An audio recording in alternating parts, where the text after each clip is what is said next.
Hey everybody, it's Terry. Welcome back to the shop. Hey, we're back on shocks today. Bandit's got something out new, and we're doing a little bit of testing for them here, actually. So the guys at Bandit have designed an entire spring kit now.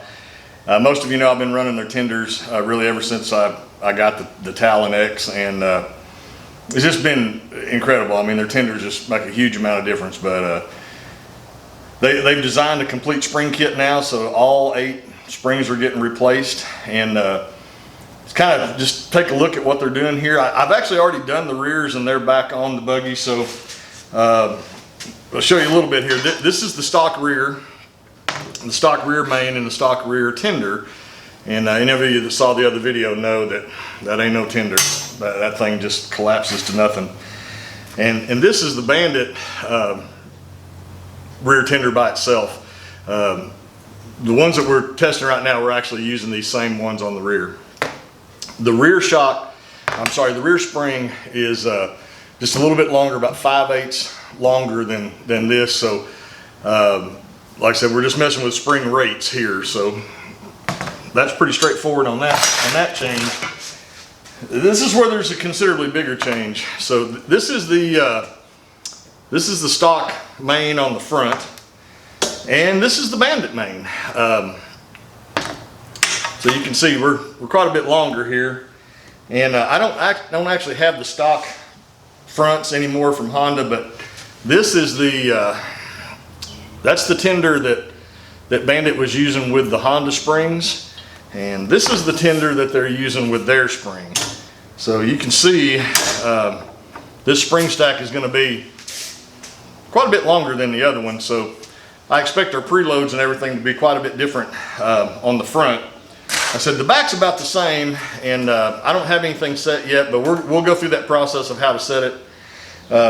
Specifically, what I'm testing for here is for a buggy like mine that has a bunch of added weight. Easy on the comments there, if you would. Not counting me, but as most of you know, it's got an aftermarket cage now, bumpers, exo bars, auxiliary battery, 5,000 pound winch. I got the TSC box is absolutely jammed full of stuff and tools and everything. I carry a bunch of big snatch block and a bunch of extra recovery straps and all that. So we've added quite a bit of weight here. I've actually got skid plates ordered for it as well, so that'll be another, you know, whatever, 50-60 pounds probably more in skid plates. So as we're adding weight, then that's obviously changing everything around here. So Bandit already has what they call a medium spring set, which is really for one that doesn't have all of this added weight on it. And so I'm working on the heavy to kind of see where spring rates and stuff are. So just want to introduce that to you. And the entire shock, our spring change, is actually in our other video of tenders, and I'm not going to go through that whole process, but I did want to show you just a little bit about how we're going to go about beginning to set the preload here. So I've already got my shock disassembled here, the spring off of it, and just a couple of points that I always want to make here. Super important for these threads to be clean. So when you pull your shock off, what I do is I soak them with simple green, wipe them down really well, spray the threads with WD-40, and then I take a brass brush and scrub the threads, wipe it out. The least little bit of grit here is gonna be a really bad day when you start moving these spanner rings. So so we'll just reassemble pretty simple. Put the new tender on there, slider, our new main, and one thing you'll notice here is that with the Bandits, you don't have to have a spring compressor. And you know, I do have one, but I just don't like using it a whole lot. You can just turn these down till you can see that your locking ring here, you got plenty of space there. So now it's just a matter of getting your collar on there, and then this little guy, like I said, everything, I'll link to the other video so you can see everything up close, but this little guy is what, believe it or not, is what holds your shock all together. So that just snaps in that little groove right there. That's all there is to it. So let's flip this around the other way.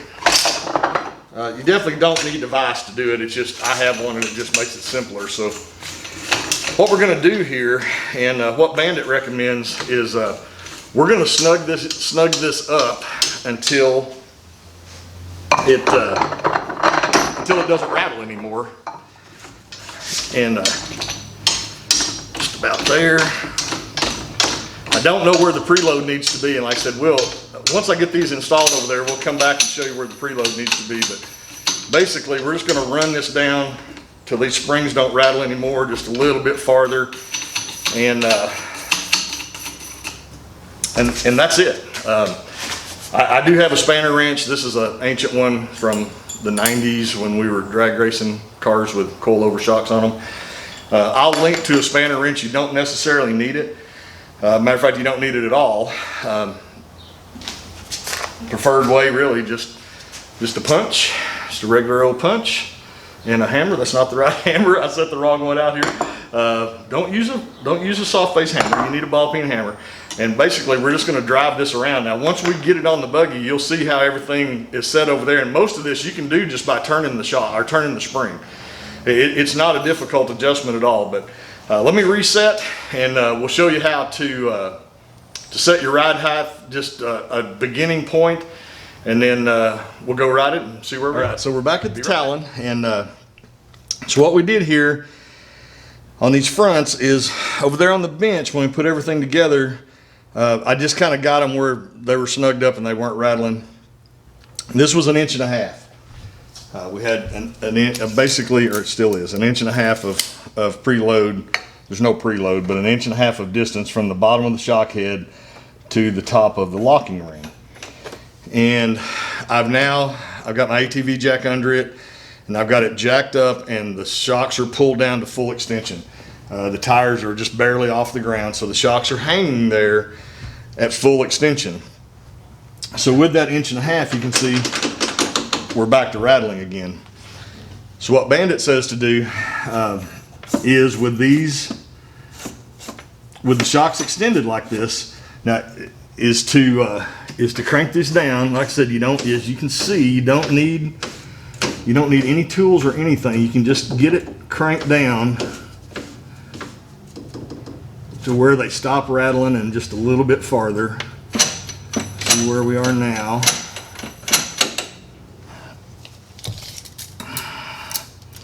Okay, so now we're on almost exactly 2 inches.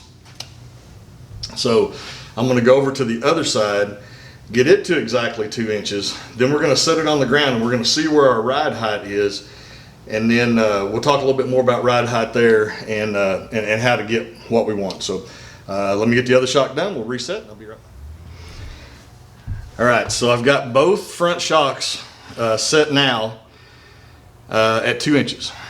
And I've put the buggy on the ground, and I've given it some of this action just to kind of see where it settles out at. And right now it's setting at 15 inches, but this is not good enough for setting our preload. And really what I'm looking for preload here with the distances here that Bandit recommended for just the tenders, we were on about 15.25 on the front and about 15 on the back. After adding all this weight and everything, we lost a little bit there, but that's about where I want to be. I don't mind being a little bit taller than the factory specs. I think the factory specs is around 13 inches, 12.8 or 7, something like that. With the short factory tires on it, obviously we got 32s, all of that. So around 15 inches, 15.5 inches is where I want to be. I also know that works really well. The buggy rides good, and that I like that level of ride height. It's rocky here, and it really helps to get over the rocks and stuff. So what I'm gonna do now, I'm just gonna go out and run around my neighborhood a little bit, see how both ends sort of settle out, and then we'll come back and see where we are, and we'll make the necessary adjustments to get us where we need to be. All right, and we're back, and I've been in and out a few times. Took a little bit to get both ends adjusted. If you read the FAQs about setting the preload on Bandit's site, They actually say to leave the front a little bit higher than the back, and that's what I did this time. I was try something different. So we're at 15.5 in the front, and we're at 15 in the back. And basically, it's worked out to be 3 inches of preload in the front and 3 3/4 in the back. But just because those are my measurements doesn't mean that's going to be your measurements, because it depends on how much your Talon weighs versus how much my Talon weighs. I'm sure it might sell out just a little bit more once we actually go ride it, which we will. It'll be a week or so, but we'll go back and ride it, and then I'll come back like I did on the first one and make a second one, and we'll see how it goes from there. It feels, I don't want to say it feels firmer, but it feels sportier. I've like blasted over the curbs and stuff, and I mean, it soaks those up. It's crazy how good it soaks those things up. But in the corners,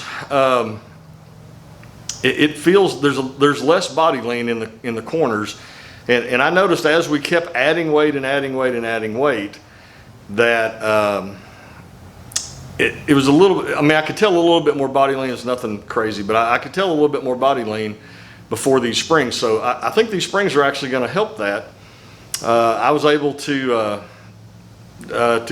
we got some spaces where I can go down the road here, so get up, 55, 60 miles an hour, and the high speed part of it definitely feels more stable. I really thought, we run 32-inch Rockzillas, and I run 9.5, 10 pounds of air in them, and high speed, I mean, it wasn't dangerous, but it was just felt wishy-washy at high speed, which it doesn't now.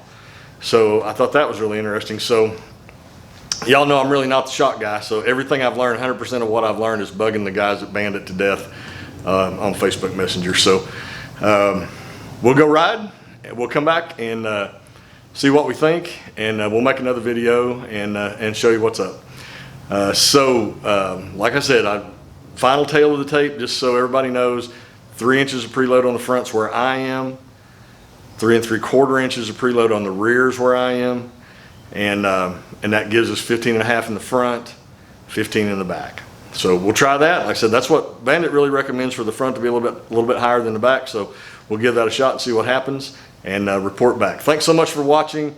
Hey, please subscribe. I mean, it really helps me. It doesn't cost a thing, and we're not going to bug you. I mean, unless you hit the bell up there, you're never going to know any different. If you do hit the bell, appreciate that. It'll actually tell you whenever I've uploaded more videos. We got a bunch more stuff coming.